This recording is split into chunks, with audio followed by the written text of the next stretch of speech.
Salut tout le monde. Aujourd'hui, dans ce nouvel épisode de notre série sur les divinités, nous allons parler d'un dieu très important de la mythologie égyptienne, le dieu Hapi. Dans l'Égypte antique, Hapi personnifiait le Nil. Il est l'image même de la crue et de tous les bienfaits apportés par l'inondation. Il est donc logiquement le dieu de l'inondation et de la crue du Nil. Des crues qui étaient vitales pour l'agriculture et l'économie de l'Égypte. Hapi est représenté généralement comme un homme de couleur verte ou bleue rappelant la couleur de l'eau du Nil.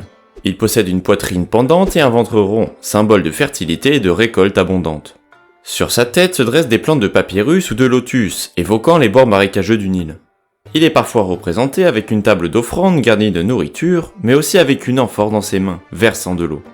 Hapi est également représenté sous la forme de jumeaux symbolisant les deux Nils, et plus particulièrement l'union des deux pays, appelée Sematawi.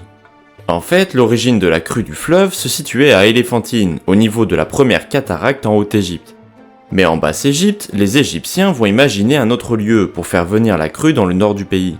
Et celui-ci se situait près de Memphis.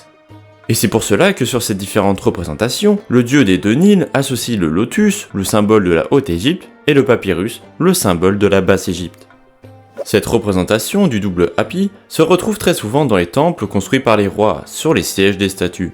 C'est par exemple le cas dans le temple de Luxor ou encore ici à Abou Simbel. Un culte était dédié au dieu Hapi dans la ville d'Éléphantine, près d'Assouan, lieu d'origine de la crue. D'ailleurs, c'est ici que se trouvait le nilomètre officiel, une installation créée par les Égyptiens permettant de mesurer la hauteur du Nil et d'observer ses différentes variations. Mais ailleurs en Égypte, Hapi ne possédait pas de temple ou de culte, mais comme on l'a vu précédemment, il était très présent sur les murs des temples et sur les sièges des statues.